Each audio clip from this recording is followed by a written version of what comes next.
mis amados hermanos y amigos, aquellos que también nos sintonizan por medio de la transmisión en Facebook. Que la paz del Señor sea en cada uno de vuestros corazones. ¿Cómo están? ¿Bien mejorando y a Cristo esperando? Estamos bien, estamos mejorando. Estamos a Cristo esperando.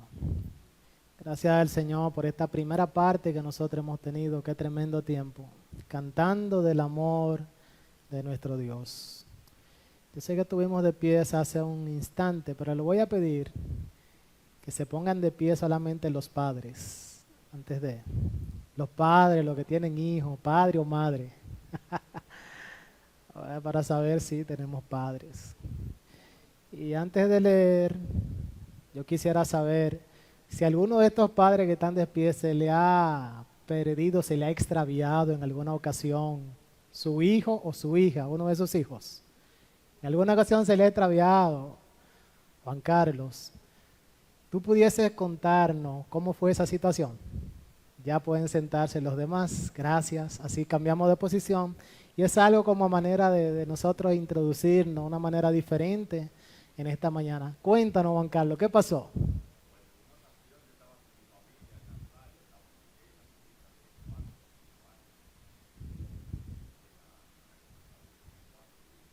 Winifred.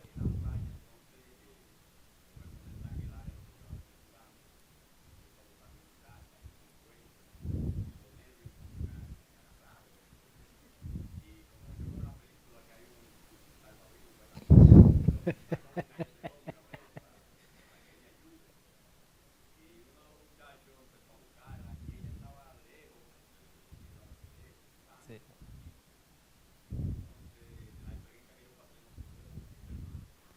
¿Cómo te sentiste? Sería la pregunta.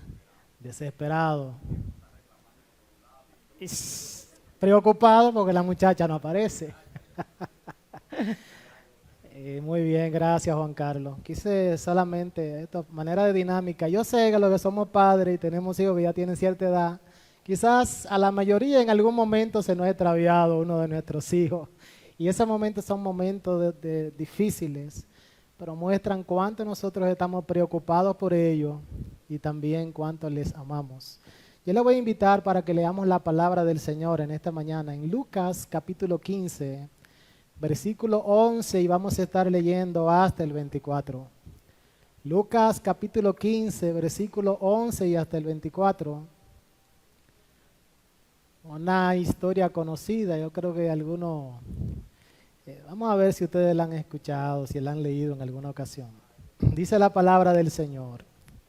También dijo, un hombre tenía 2 hijos. Ahorita, ¿verdad? 2 hijos. Y el menor de ellos dijo a su padre, Padre, dame la parte de los bienes que me corresponde. Y le repartió los bienes. No muchos días después, juntándolo todo, el hijo menor se fue a una provincia apartada y allí desperdició sus bienes viviendo perdidamente.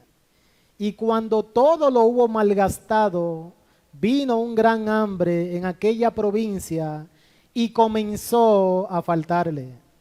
Y fue y se arrimó a uno de los ciudadanos de aquella tierra, el cual le envió a su hacienda para que apacentase cerdos. Y deseaba llenar su vientre de las algarrobas que comían los cerdos, pero nadie le daba. Y volviendo en sí, dijo, ¿cuántos jornaleros en casa de mi padre tienen abundancia de pan? Y yo aquí perezco, estoy muriendo de hambre.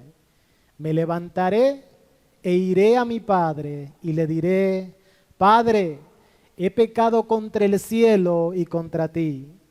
Ya no soy digno de ser llamado tu hijo. Hazme como a uno de tus jornaleros.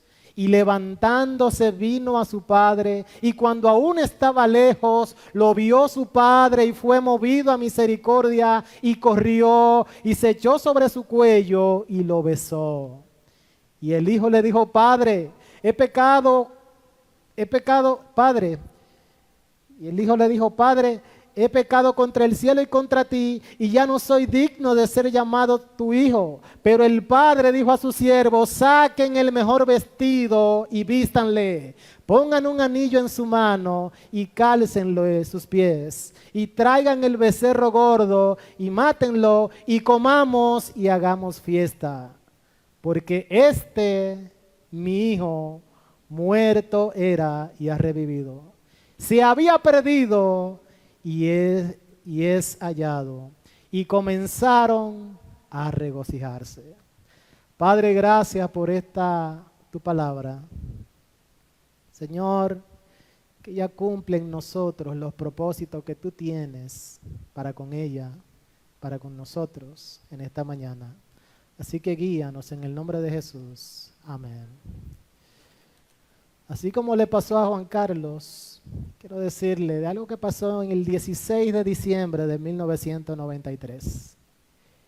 Cristal Guerrero, no una niña de 4 años como la de Juan, sino una bebita de solo 6 semanas de nacida, fue secuestrada en una clínica de salud en la ciudad de Chicago. Y aquella noticia llenó de conmoción no solo el corazón de sus padres, que durante una semana vivieron un estado de intensa agitación emocional, sino también toda la ciudad y toda la nación. Y luego de 7 días, aquellos padres no pudieron comer, no pudieron dormir. Al fin escucharon la noticia, Cristal ha sido encontrada. La habían abandonado en una iglesia y cuando fueron allá, lo sorprendente y la buena noticia es que ella estaba ilesa, estaba bien, completamente sana. Aquella familia tenía gran alegría, gran gozo. Y toda la nación, porque los medios de comunicación difundieron, y habían hecho eco de aquella noticia, difundieron aquella conmovedora noticia. Aquella bebita de 6 semanas regresaba a los brazos de sus padres. Estuvo perdida, pero fue hallada. Y eso causa un gozo, una alegría indescriptible en el corazón de los padres. Mis amados hermanos, he querido hacer esta mañana estas dinámicas y esta anécdota, esta historia real, a manera de introducción, porque tiene mucho que ver con el texto que nosotros acabamos de leer hace un instante. Hay un gozo incomparable, indescriptible, grandioso en el corazón del Padre cuando un pecador perdido es rescatado y es hallado. Y es eso lo que tenemos acá en el texto. Y este texto nos habla de la parábola del hijo pródigo, una de las parábolas más populares, más conocidas, más familiares, más amadas de todas las parábolas que el Señor pronunció. Muchos consideran esta parábola como la historia más hermosa jamás contada. O como dice un autor, William Barclay, es el mejor cuento que jamás se haya narrado. Y como hemos escuchado, muy comúnmente se le llama la parábola del hijo perdido o la parábola del hijo pródigo. A mí me gustaría sugerir en esta mañana, y me parece que ese es el énfasis, el título que otros han dado, y es la parábola de un padre amoroso. Si usted analiza detenidamente, detalladamente estos versículos, se va a dar cuenta que lo central, el núcleo de la misma, no es tanto la profundidad de lo perdido que estaba el hijo, sino más bien la profundidad del amor del Padre. De hecho, la profundidad de la perdición del hijo es mencionada para resaltar lo profundo, lo grandioso, lo maravilloso que es el amor del Padre. Así que la pérdida del hijo es como el terciopelo negro contra el que se va a desplegar el grandioso diamante en su esplendor del amor del Padre. Es en esa parábola que nosotros quisiéramos meditar en esta mañana. Como le dije, una parábola muy conocida, una parábola muy popular. En una ocasión escuché a un hermano predicando sobre esta parábola y él decía que iba a predicar en una prisión allá en los Estados Unidos y que cuando iba a dar su tema ya a uno de los reclusos y le dice, señor predicador, qué bueno que va a predicar, pero solamente le voy a pedir un favor. Y el hermano dice, sí, ¿qué puedo hacer? Que no hable del hijo pródigo, porque los últimos 32 predicadores han predicado sobre lo mismo. Imaginen cómo se sintió el hermano, pero lo que quiero decir es que es una parábola muy, muy popular. Así que también nosotros tenemos un reto y yo les voy a pedir que hagamos un esfuerzo mental. Hermano, imagine, haga de cuenta como que usted nunca ha leído o ha escuchado esta parábola. Y aún más, pídele al Señor que te permita ver la frescura de su palabra y apreciarle a Él como lo que Él es. Él es un Dios, un Padre amoroso y compasivo. Así que para nosotros compartir esta parábola, lo primero que tenemos que hacer es ponerla en su contexto. Si usted se da cuenta, este capítulo 15 de Lucas, los primeros 2 versículos, nos marcan el escenario en donde esta parábola es pronunciada. Dicen los versículos 1 y 2, versículo 1, y se acercaban a Jesús todos, oiga bien, esa palabra todos es un adjetivo que en el original está diciendo todos, los publicanos y pecadores para oírle. Todos los marginados, todos los pecadores, ahí están presentes. Pero también está presente toda la élite religiosa. Versículo 2. Y los fariseos y escribas. Allá estaban todos. Pero mientras un grupo está escuchando, hay otro grupo que está murmurando, más bien quejándose, gruñendo. Y dicen los fariseos, este a los pecadores recibe y con ellos come. Yo sé que muchos de ustedes saben que en aquel tiempo, en tiempo del Señor Jesucristo, en su ministerio terrenal, los publicanos, pecadores, eran términos prácticamente similares, pero eran utilizados para referirse como a la escoria de la sociedad. Esos son los peor, los que más pecan. Esos son los más grandes pecadores. Yo no sé cómo usted lo puede poner hoy en día, pero piense cuál es el tipo de persona que quizás a la gente no le gustaría juntarse. No, ese fulano, y yo no voy a etiquetar porque todos somos pecadores y aunque hay algunos pecados que uno dice trae más destrucción al cuerpo sobre otro, todos pecamos, muchas veces clasificamos lo peor de la sociedad. Pues esto estaban haciendo aquellos líderes religiosos. Para ellos era impensable no que el Señor Jesucristo estuviese hablando meramente con ellos, sino que Él compartiese con ellos y aún comiesen con ellos. Juntarse con un publicano, con un pecador, era algo completamente imposible, impensable en la mente de un fariseo, de un escriba, de uno de aquellos líderes religiosos. Ustedes recuerdan en este mismo evangelio, Lucas capítulo 7, que un fariseo invitó al Señor a su casa, lo invitó a cenar, ven. Y cuando está en la casa se acerca una mujer y Lucas dice que era pecadora y que ella empieza con un frasco de alabastro lleno de perfume y empieza llorando y lavando los pies del maestro y a enjugarlo con sus cabellos. En medio de aquel tremendo acto de adoración, ¿qué vio el fariseo? ¿Qué ustedes recuerdan? Oye, pero esta mujer realmente está arrepentida, está humillada. Eso no fue lo que dijo. Si este realmente fuera un profeta, es decir, si este que dice ser que viene de Dios lo fuese, él sabría que esa mujer es una mujer pecadora. Era completamente impensable para aquella élite religiosa juntarse, asociarse con la chusma.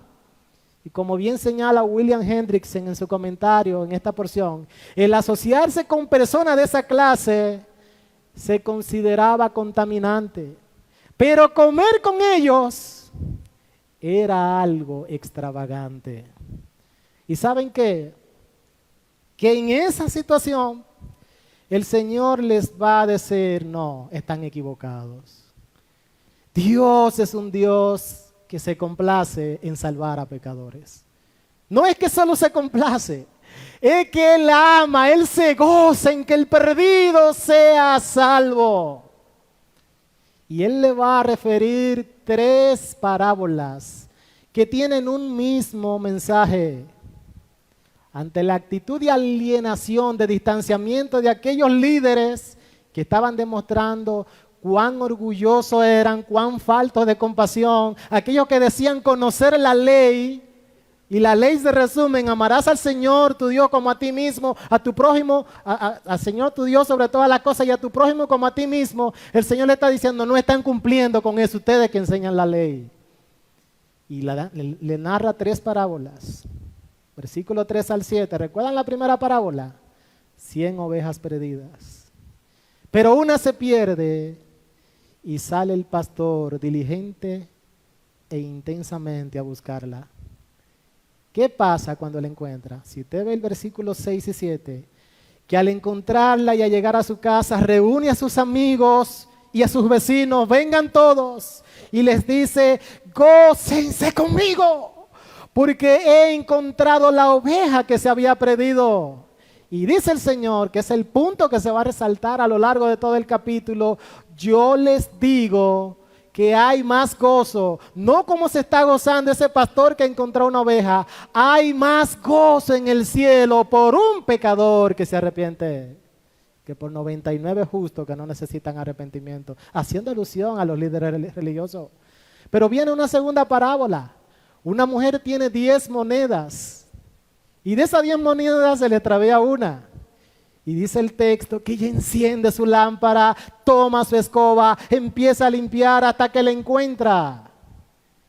Y luego que encuentra, dice el versículo 9 y 10, reúne a sus amigas y a sus vecinas. Era algo normal en aquella época, cuando se encontraba algo perdido, valioso, reunir a los demás, a sus más cercanos, y celebrar. Y decía, gócense conmigo, porque he encontrado la dracma que se había perdido. Versículo 10.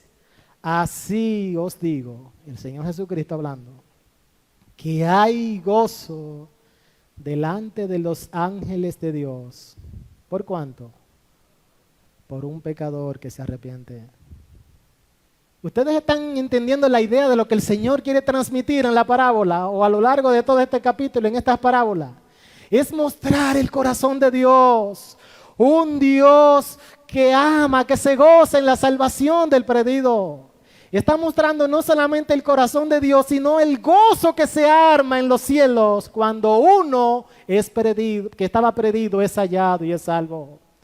Cada vez que se salva un alma, cada vez que se rescata a un pecador, el cielo estalla en gozo. Y siendo ese el caso, hay un gozo incesante cada vez que un pecador viene a ser lavado por la sangre de Cristo. Cristo le está diciendo, ustedes se atreven a gozarse con uno que se le extravía una oveja o con una que se le pierde una monedita.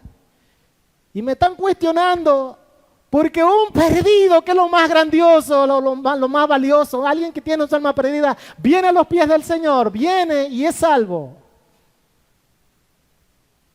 Nuestro Dios es un Dios de amor y de misericordia. Y todo el libro de Lucas, no solo el capítulo 15, se va a encerrar en una declaración suprema. Lucas 19, capítulo 10. El Hijo del Hombre vino a buscar y a salvar lo que se había perdido. ¿Saben por qué? Porque Él es un Dios que ama. Y miren qué interesante, al entrar a la parábola, es bueno notar que con frecuencia para resaltar algo se decía 2 veces, de cierto, de cierto.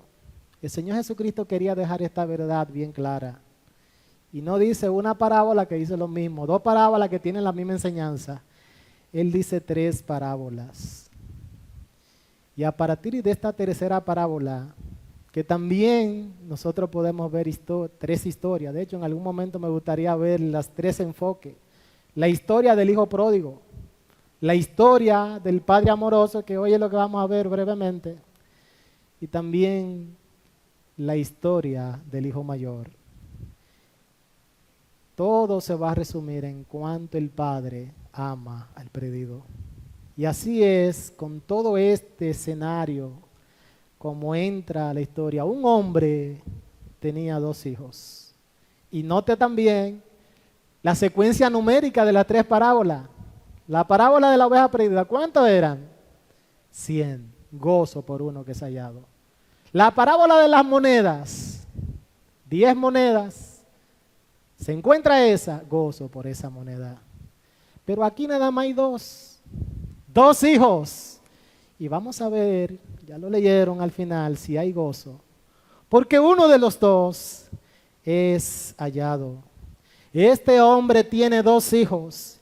Y el menor, dice el versículo 2, viene y le hace la petición más descarada que un hijo podía realizar a su padre en aquella sociedad, en aquella cultura judía, una sociedad basada en la autoridad del padre y el honor.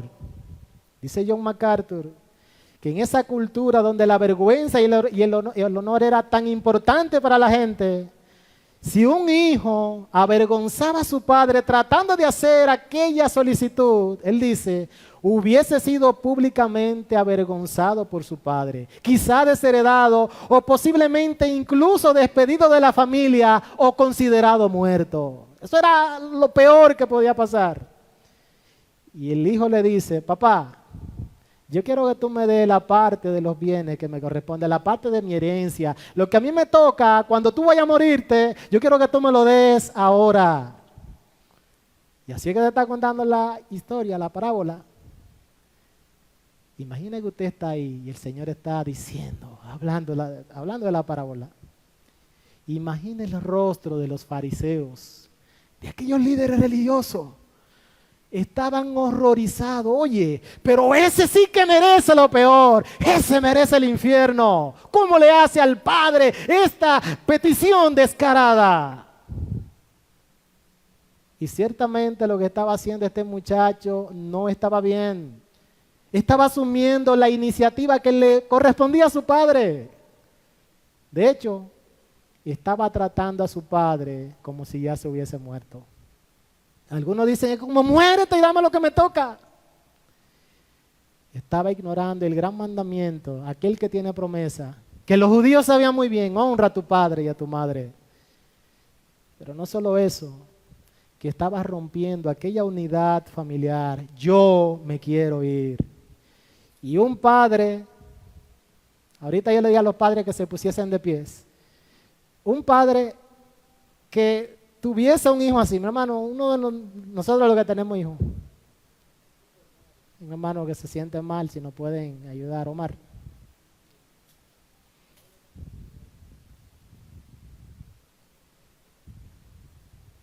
Vamos a dar un segundito para...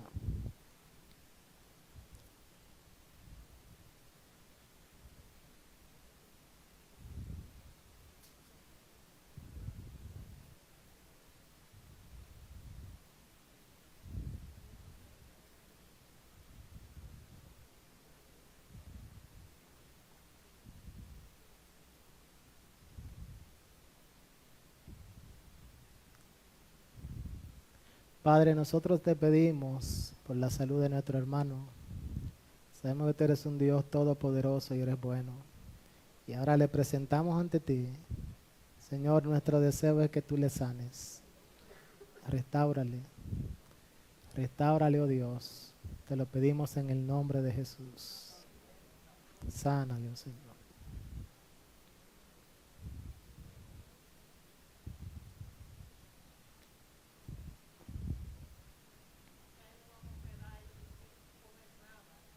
Ok, se le bajó el azúcar. Señor, restáurale. Sí, yo sé.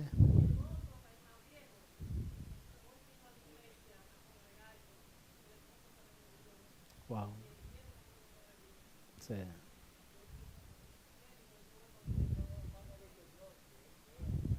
Oramos. Oremos por Manolo. Sí. Ahí tienen un motivo más, hermanos, para orar. Voy a dar unos segunditos más para...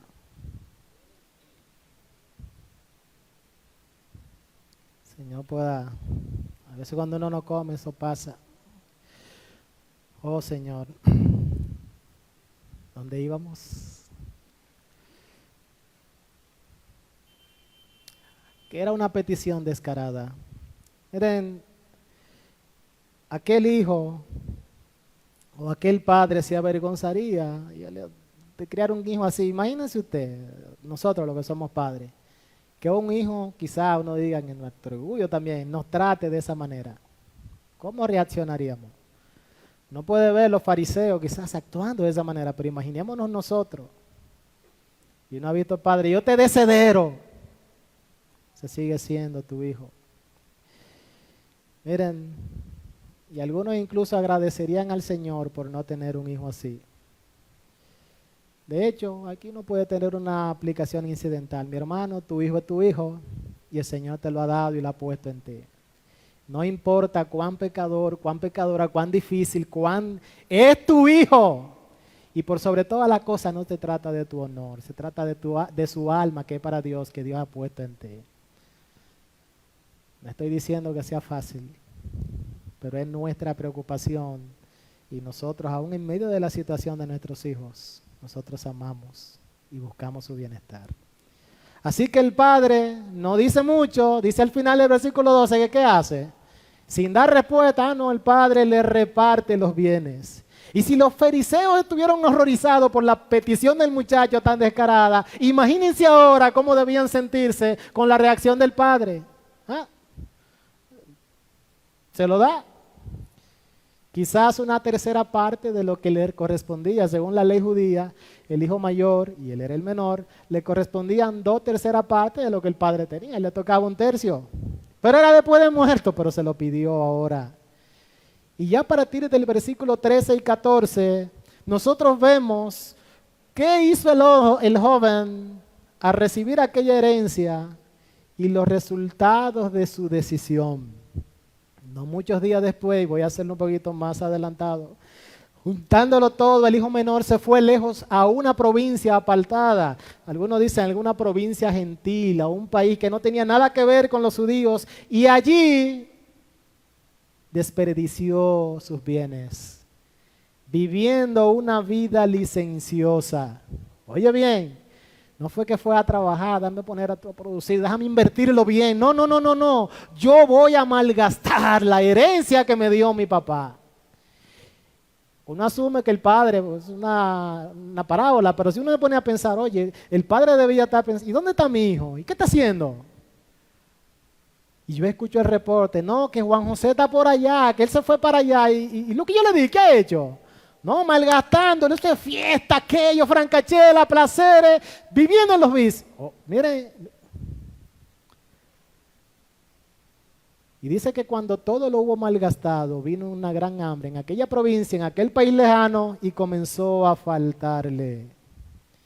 Versículo 15, y fue y se arrimó a uno de los moradores, de los ciudadanos de aquella tierra, el cual le envió a una hacienda. Él va donde alguien, mira, tú no conoces a alguien que pueda ayudarme porque me estoy muriendo de hambre. Y él le manda a una hacienda, mira, sí, yo creo que por allá pueden darte trabajo. ¿Y cuál es el trabajo que le envía? Apacentar cerdos. Para un judío, también esto es conocido, ninguna ocupación podría haber sido más deshonrable y desagradable que la de criar cerdos. Un dicho rabínico decía, maldito aquel que cría cerdos. De hecho, el cerdo era un animal inmundo, según uno lo ve en el libro de Levítico, capítulo 11, versículo 7. Y ningún judío en circunstancias normales iba a tener algo que ver con un cerdo. Pero este muchacho estaba, para que ustedes vean la situación en la cual se encontraba, tan desesperado, tan hambriento, si se puede decir, que si eso es lo que encuentra, eso yo lo voy a tomar. Y miren cómo el maestro es tan, yo digo, oye, pero es que el Señor es tan espléndido al explicar. Y él pone la escena en el drama, cómo él enfatiza las consecuencias de nuestras decisiones. Por medio de la decisión de aquel muchacho. a todos los presentes, mis amados hermanos, cuando el Padre nos advierte a causa del pecado, no lo hace porque Él quiere que yo realmente sea obediente a Él, porque Él es Él y punto. No, no, no, no. No es para ponernos una camisa de fuerza, jóvenes, a los que están acá. Cuando Dios dice el pecado no es bueno, es porque Él sabe que eso es una tragedia que maldice y destruye nuestras vidas, no solo en el presente, sino también por toda la eternidad. El pecado que promete libertad trae esclavitud. Ese pecado que promete éxito trae fracaso. Muchas veces ese pecado que te promete, ven para que disfrute la vida, es lo que se considera como paga de muerte. Si usted lo analiza, el pecado es una locura. El peor de todos los negocios. No tiene sentido. El pecado es una locura temporal, es alejarse de Dios, alejarse de todo lo bueno y atrapar lo malo, alejarse de todo lo que vale para ir a lo que no vale, irse de lo que tiene valor para tomar lo que no tiene valor. Es ir a tomar en una pocilga, en una alcantarilla de aguas negras, cuando tiene la fuente de la vida. Yo diría que eso es la definición de locura. El pecado siempre nos va a llevar mucho más lejos de lo que nosotros quisimos.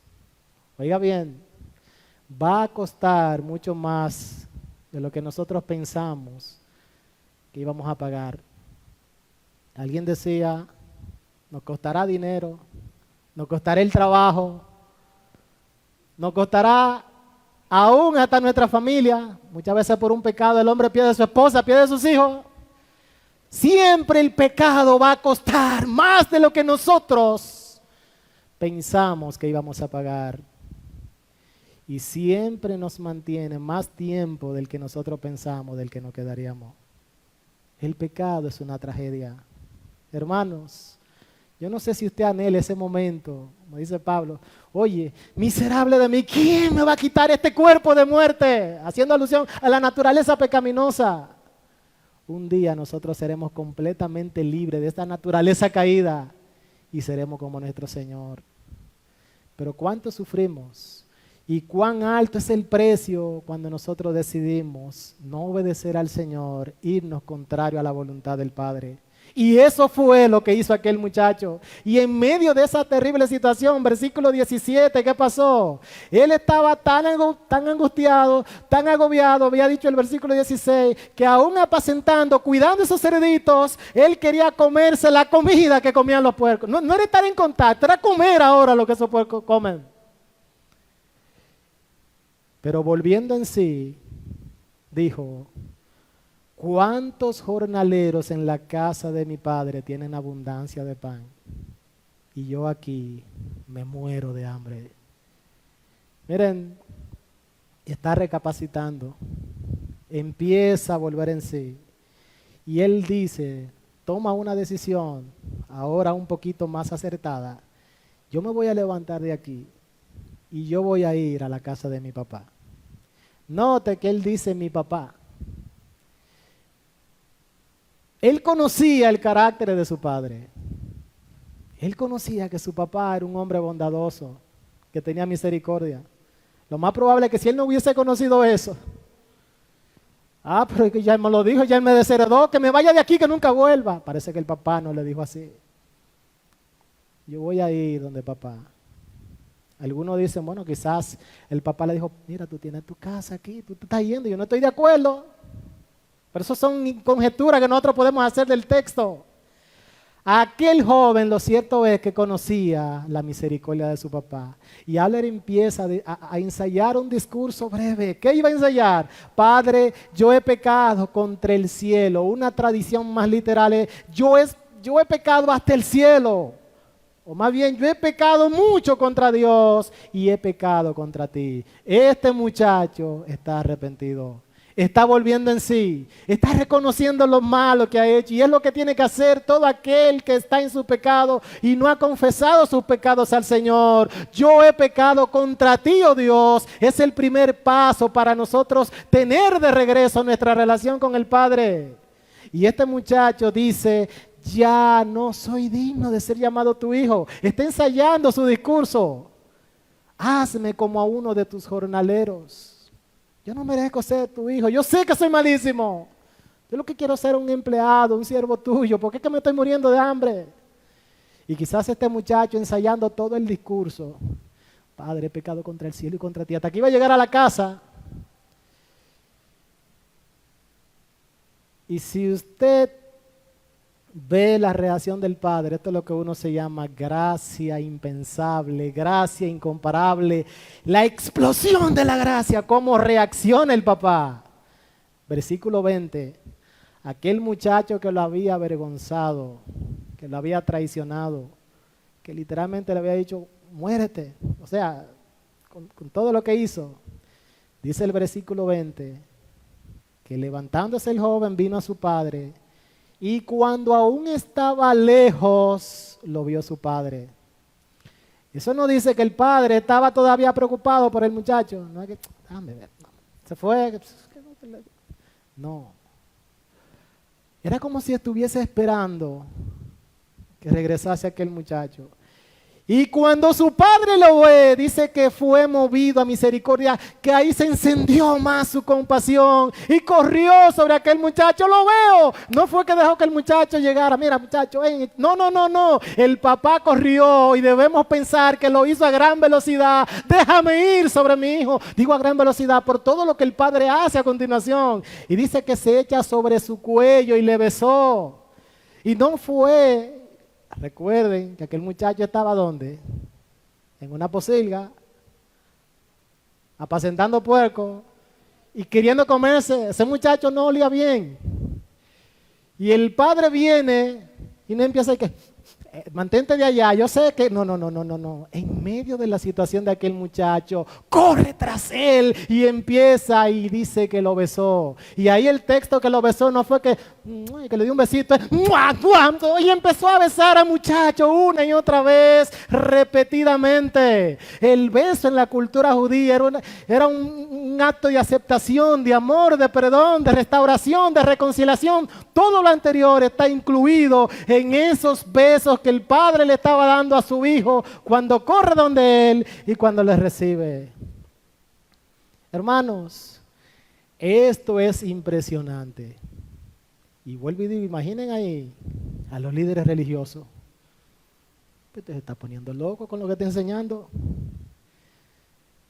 De hecho, la parábola del hijo pródigo muchas veces viene a ser un espejo en el cual nosotros podemos contemplarnos. ¿Actuamos nosotros como aquel padre o actuamos nosotros como los fariseos? Pero el muchacho, cuando su padre llega, ya que tiene su discurso ensayado, el muchacho dice, Padre, yo he pecado contra el cielo y contra ti. Oye, ya no soy digno de ser llamado tu hijo. Y cuando no terminó de decir, hazme como uno de tus jornaleros, ¿qué hizo el padre? Muchacho, cállate, vengan, traigan el mejor vestido, traigan un anillo, traigan calzado con este muchacho. Y si usted no ha contemplado, porque quizás estos detalles pueden ser como que están puestos ahí al azar, no, todo esto tiene un propósito. El mejor vestido, la mejor túnica, era una túnica especial. Era la túnica más hermosa, la más brodada, una túnica finamente elaborada. De hecho, la traducción literal del griego es la prenda de vestir de primer rango. Y era la túnica o el vestido que normalmente pertenecía al padre y que solamente iba a ser utilizada en una celebración especial y de gran alegría. Se va a casar el hijo mayor, venga, utilice este vestido súper especial. Y el padre le dice, vengan, traigan el mejor vestido, la mejor túnica. Está tratándole con gracia. ¿El muchacho merecía eso? No. Salmo 103, me parece que versículo 13, 14, nos dice, porque el Padre no nos ha pagado conforme a nuestras iniquidades, sino que Él ha hecho alejar de sí nuestras rebeliones. Pero no solamente pónganle el mejor vestido, vengan, pónganle un anillo. El anillo era el sello del Padre, que llevaba el escudo de la familia y se utilizaba para estampar el sello de cera en documentos para autentificarlos. Era la marca de la familia. Ven, que tú eres de la familia, muchacho. Te viste con el vestido de honor, te pongo el sello de la familia, tú perteneces acá y cálcenlo. Pónganle unos zapatos, los jornaleros, los siervos, eran los que iban descalzos, solo los amos y los hijos, oiga bien, los hijos de la familia lo utilizaban. ¿Usted entiende qué es lo que está haciendo el Padre? Póngamele zapatos, ese muchacho es de la familia. Le está dando honor, le está dando autoridad, le está dando dignidad. Y como el tiempo nos ha avanzado, pues si esto fuese poco, versículo 23, traigan el becerro gordo. El becerro que está apartado, que se alimenta de una manera especial para ser utilizado en una ocasión especial. Ese que es intocable para cualquier otra cosa, traigan ese. Y vamos a matarlo. ¿Y qué vamos a hacer? Y hagamos fiesta. Ese animal que había sido seleccionado, alimentado, cuidado con mucho esmero para esa ocasión, el Padre le dice, tráiganlo, tráiganlo. Mire, mi hermano, yo no sé si usted al ver este cuadro lo toma de manera fría, de manera como, así he escuchado la historia del hijo pródigo, pero esto es sencillamente sorprendente. ¿Saben qué es lo que me sorprende? Que lo que está ilustrando esta parábola es nada más y nada menos de lo que Dios ha hecho contigo y conmigo. Hermanos, el perdón del Padre fue inmediato. Cuando aquel joven se arrepiente, Padre, yo he pecado contra el cielo, Dios perdona, el Padre perdona. Y eso es lo que nosotros predicamos, eso es lo que nosotros llamamos gracia. El perdón es inmediato y completo cuando nosotros venimos arrepentidos ante Él.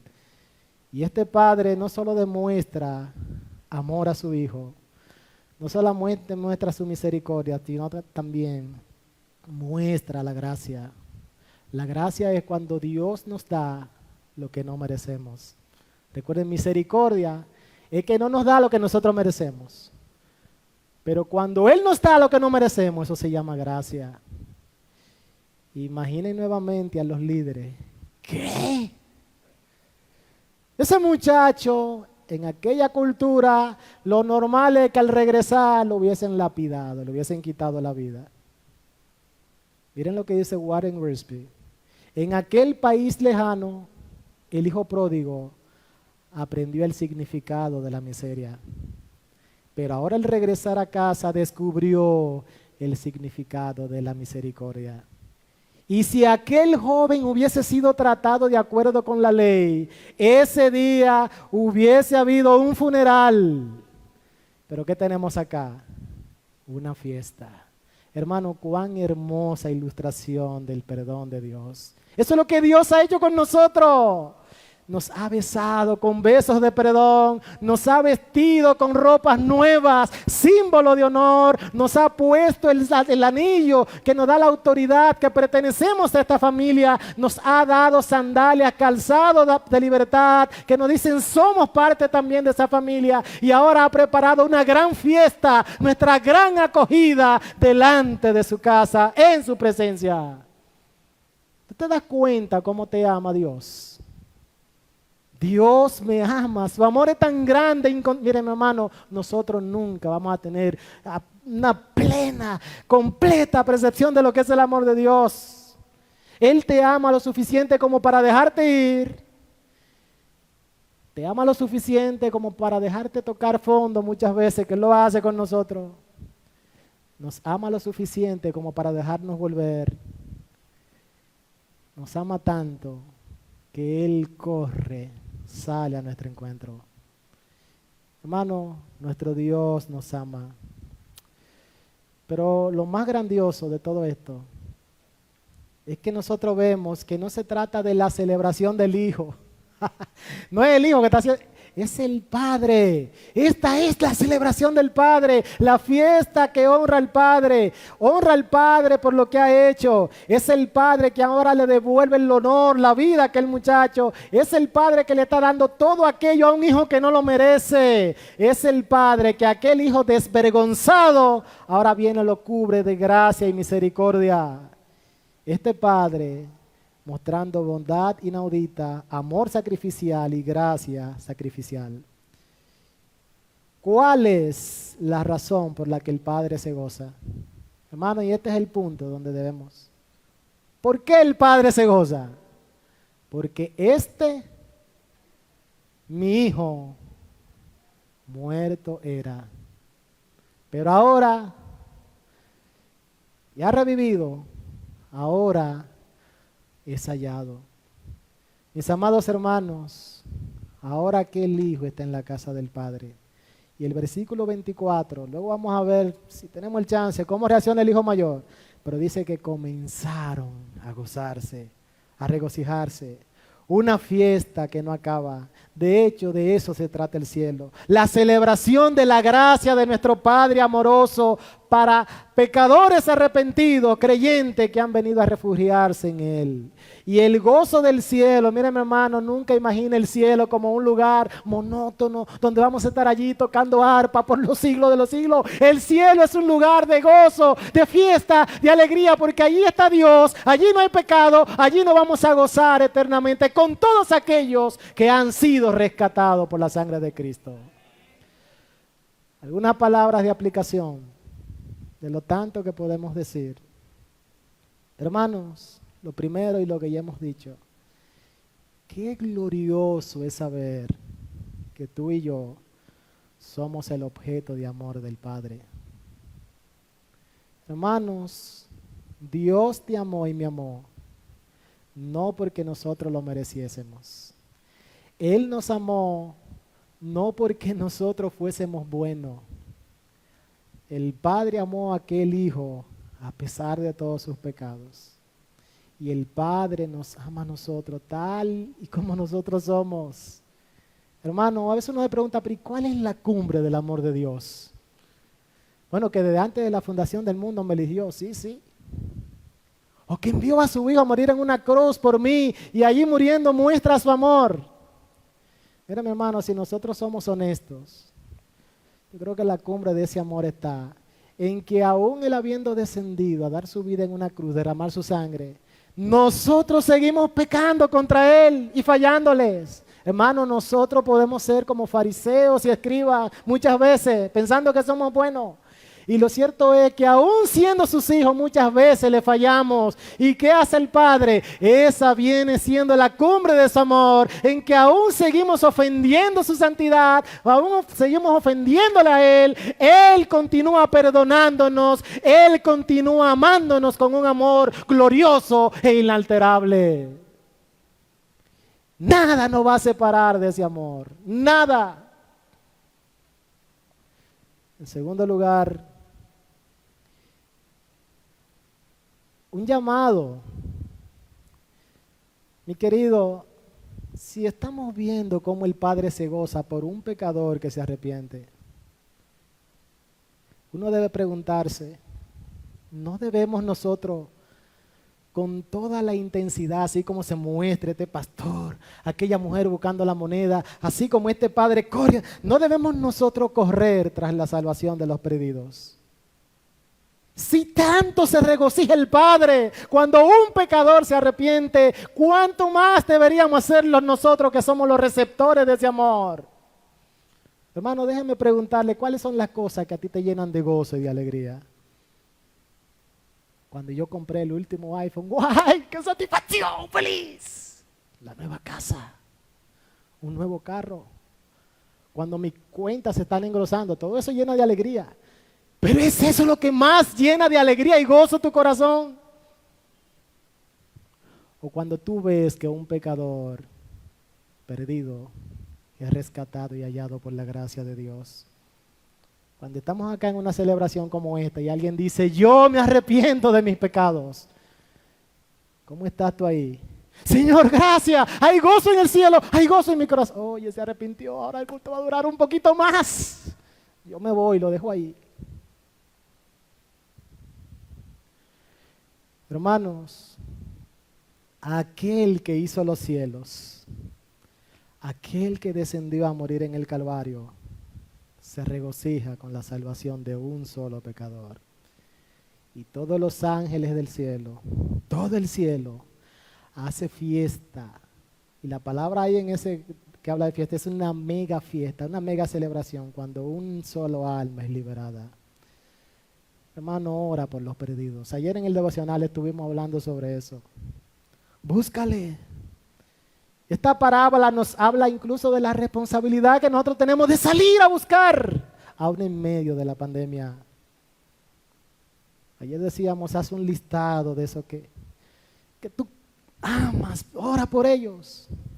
Y yo pensaba mientras preparaba esta meditación, hermano, ¿usted ha pensado en las personas que han estado en medio nuestro, que una vez hicieron una profesión de fe y que hoy quizás están lejos de la casa del Padre? ¿Cuál es nuestra reacción? Juan José, ese pecador, mira, pues como que nunca escuchó la palabra del Señor. Ese, hace esto, hace aquello, hace lo otro. ¿O estoy yo teniendo un espíritu lleno de bondad y misericordia? Señor, tráele, Señor. Hay hermanos, quizás cuyos hogares no están completos, sea la esposa, el esposo, a veces hijos. Hermano, esa no es una preocupación que solamente me debe afectar a mí como padre. Es una preocupación que debe afectarnos a todos como iglesia. Oh, pero el hijo de Juan José, Señor, tráele. Es un hijo de los tuyos. Tráelo, Señor, a tu presencia. Hermanos, hay gozo en el cielo por un pecador que se arrepiente. Y debe haber gozo en nuestros corazones por aquello que causa de fiesta y gozo en los cielos. En tercer lugar, unas palabras, por si aquí en esta mañana hay alguno o no está sintonizando por la red, que aún no se ha refugiado y ha abrazado el amor del Padre. Mi amado amigo, mi querido, Dios te ama. El pecado es lo que nos ha separado de Dios. Pero a causa del pecado es que Él vino a buscar y a salvar lo que se había perdido. Esta mañana mencionamos, porque de tal manera amó Dios al mundo, que ha dado a su Hijo unigénito, para que todo aquel que en Él cree no se pierda. Él te ama, solo tienes que reconocer lo mal que estás sin Él, reconocer tus pecados, y Él promete darte perdón. Él promete darte vida eterna. Él dice que el que a Él viene, Él no le echa fuera. Juan, pero es que yo soy un pecador malísimo. Todos lo somos. De hecho, lo que dice esta parábola, aquellos eran viles, pero había gozo en el cielo cuando uno se arrepentía. El mensaje de esta parábola nos dice que hay gracia, que hay perdón aún para el peor de todos los pecadores. El Señor te ama. Y en esta mañana tú puedes venir a sus pies en arrepentimiento. En último lugar, si hay en medio nuestro, o hay también por medio de la red, alguna persona que una vez estuvo en la casa del Padre, quizás que se reunía acá con nosotros, en otro lugar, que pudiesen probar lo bueno que es el Señor, pero que te has alejado, que quizás estás comiendo las algarrobas del pecado, déjame decirte que no tienes que seguir así. Esta mañana tú puedes venir a la casa de tu Padre.